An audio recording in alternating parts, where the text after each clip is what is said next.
In today's video, we're going to be talking about Hurricane Lee. That's going to be Major Hurricane Lee very, very soon. We're going to be talking about Tropical Depression 14 that is now formed in the Atlantic, and then going over the upcoming pattern as a whole, where we have a lot of cold air on the way, going to bring fall-time weather, thankfully. I know a lot of people are looking forward to that, and it does look like a pretty brutal Arctic blast is on the way. Now, before we get into things, be sure to check out Prestige Weather in the description and pinned comment down below. It's only $5 a month, and you gain access to weekly weather consulting. You gain access to our early access to our seasonal videos, so that's going to go for a lot of the winter forecast videos, which we eventually will have the number 3 one. We also have our snowfall forecast up there and our first freeze forecast, all available there within Prestige Weather. Now let's get into things. Hurricane Lee, very concerning look. This is the 11 a.m. update here for Hurricane Lee here. And as you can see, it's expected to gain that major hurricane status and pretty much hold on to it at least through 8 a.m. on Tuesday, where it'll be located somewhere to the north of Dominican Republic. This is a pretty concerning look, not only with the intensity, of course, which is obvious, but also that trajectory, kind of leaving the opportunity for more of a Bahama track, which leaves Florida, Georgia, South Carolina at potential risk, maybe even the Gulf Coast there. Maybe more middle route there, which would leave the entire East Coast at risk. There is still the opportunity for this one to hopefully go out to sea, but pretty much as we've been talking about, it's still going to be this way today. All options are on the table. The only thing that is certain is this one will be a very major hurricane, which is obviously terrible, terrible news. So we're actually going to see this when we take a look at the precipitation and the storminess. So we will be on the lookout for that, of course. Let's take a look here really quickly. Let's take a look here really quickly at Tropical Depression 14. This one is expected to become a tropical storm very soon, and then eventually a hurricane, adding to the hurricane list, of course, by 8 a.m. or 11 a.m. there on Sunday, better yet, all the way through Monday and Tuesday. So definitely a very, very intense looking storm. So certainly going to be one that we have to watch very closely. Obviously, with the direction and trajectory of this one, we're not too concerned that bad.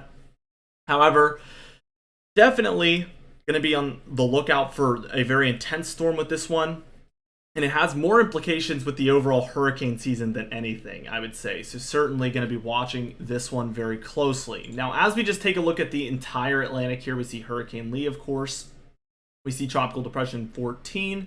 And we have this little area of 10% chance of development. So we don't really expect this one to develop not only over the next 2 days, but also over the next 7 days. It does have a 10% chance, which is very, very minimal. So certainly going to be not that bad of a storm. Really does not look like it's going to develop too much, thankfully. So this one is ex-Franklin, by the way. So this one would be kind of a redevelopment if it was to, by some chance, develop. But we do not expect that at this point. So a little bit of a quick tropical update here. Because we have the 2 cone forecasts now, so it's pretty much just a pretty straightforward outlook. Now, as we take a look here at our storminess, we can see that by the time we reach Thursday, well, that is today, but later on today, we do have this storminess going on for a lot of the Ohio Valley, some of the Appalachian Mountains, of course, the Great Lakes, into the interior northeastern United States. We do have a whole lot going on.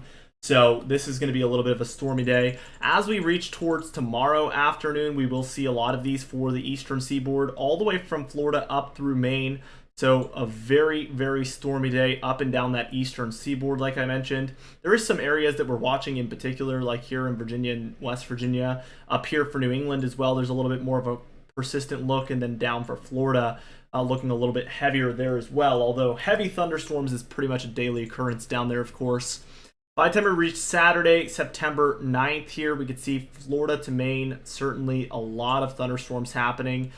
Florida, Georgia, South Carolina, North Carolina, Virginia, Kentucky, Tennessee, West Virginia, portions of Ohio, Pennsylvania, New York, New Jersey, and all of New England as well. So certainly another day we're up and down the East Coast. We're going to be really, really watching for a lot of these thunderstorms to develop. And outside of that, we see that the Rockies and Northern Plains, we're seeing some of this. The South Central and deeper South, we're really seeing some thunderstorms taking place. So definitely just a bit of a busy day here overall. Sunday, things really pick up for the Rockies into the plains. So we see that there is plenty of thunderstorm activity, not only again for those Rocky Mountains, but to the east of them as well there. And then for the eastern United States, things kind of quiet down for these areas where we do have some isolated thunderstorm activity. I think the heaviest here seems to be for the Appalachian Mountain Range all the way up into New England. So we're certainly seeing a pretty widespread look of thunderstorms there for those areas. As you can see, Monday, on September 11th here, we can see that there is again thunderstorms set up here for a lot of the Northeast, the Mid-Atlantic, among other areas. We can see for the Rockies into the Plains, the Upper Midwest, and Great Lakes, we do see plenty of thunderstorms taking place as well. Let's just take this towards Tuesday, September 12th.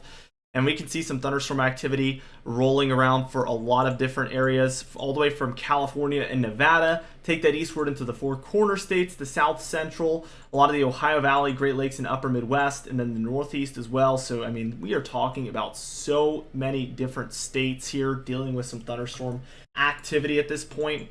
Let's take a look at Wednesday, the 13th here. And again, another busy day along the east. So the east in particular, we'll see it on the total precipitation, but they are dealing with quite a bit of activity ongoing at multiple points here for corner states, Texas, Oklahoma. Definitely seeing some activity for all of these states. We do see our Hurricane Lee at this point to the north. So this is going to be for the Tuesday, Wednesday timeframe where we will see it near the Dominican Republic and Puerto Rico. For later on Thursday, we see this heading northward. We still see thunderstorm activity ongoing for a lot of these areas here, the Four Corner states into Texas and Oklahoma there. Let's just keep going here. And by Friday, September 15th, we can see that this storm is really drawing close to the East Coast in a very concerning way. Outside of that, I know it's hard to pay attention to anything else, but we do see for areas in the deep south central United States, we are seeing some thunderstorms rolling through for these areas as well. Let's keep going, and by the time we reach Saturday, the 16th here, we see that this storm makes impact on this European model, at least near Maine and Canada, which would be a historic impact for this major hurricane. I want to stress this, but definitely don't know if this is for sure going to happen this way, but like I mentioned, anything is possible with this one as far as track goes. So this is certainly a possibility. We need to just watch it ever so closely because there is a lot of things that are very concerning about this storm. And again, with that trajectory and just the pattern we're going to be in, you really cannot rule out anything. Now, as we take a look at the total precipitation, no shock here that these areas are dealing with some above average activity, but not only that, the eastern seaboard, not even, if you were to exclude Hurricane Lee from this, we would still see above average activity all the way from Florida to Maine. But you tack that on and it really adds up. So if that was to hit anywhere, that would certainly bring up these totals, to say the least. Anywhere in the whites, we're expecting practically no precipitation. Your grays are 1/10 of an inch or less. Greens are 1/10 of an inch to 1/2 an inch. Blues are 1/2 an inch to an inch. Your yellows are 1 inch to 2 inches. Reds are 2 to 5 inches there. Browns 5 to 10. And then your blues would be anywhere from 10 to 15 inches. And we do see some of that going on for Maine and Canada, of course, if Hurricane Lee hits. But again, that is a little bit of a wild card, a very crazy place to show this storm hitting. So odds of that happening are not super high yet. Even though this model is showing it, I would say that we need to wait and see, just because anything is possible and we really don't know where this one is going. So we're going to watch it closely, but certainly not a sure thing yet.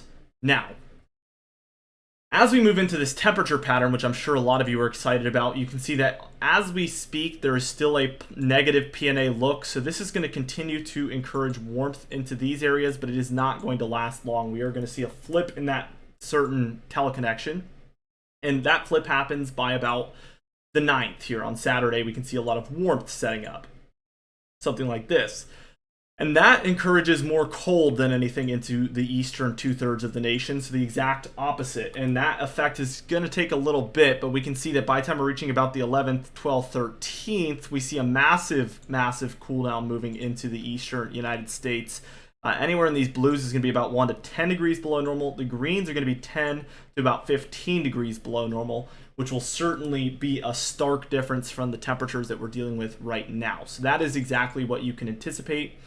Friday, Saturday, Sunday, we can see that this moves further south and further east. So we're seeing something like this for the center of that cold air, still dealing with this positive PNA, which will continue to really encourage this colder air down into the east. And we see all the way almost through the end of the model run a colder pattern. Something around the 20th, we do see a little bit of a shift where there is some warmer temperatures trending in a little bit here, and then some cooler temps on the way here for the southwest, which could be indicative of a negative PNA, which again encourages warmth overall here for a lot of the east. So that is it, guys. That is the upcoming pattern. Really, I think the biggest thing here is Hurricane Lee that we're tracking, and cooler air overall moving into the east. Definitely a big part of what we expect in the upcoming pattern, and we're going to watch extremely closely, guys. So anyway, be sure to tune in with us daily as we do upload every single day. You can subscribe for those videos to show up in your subscription box, but if you want, you can hit the bell icon for daily notifications when we upload so you never miss one. Be sure to like the video if you did enjoy it, leave a comment down below, and I will see you guys in the next video.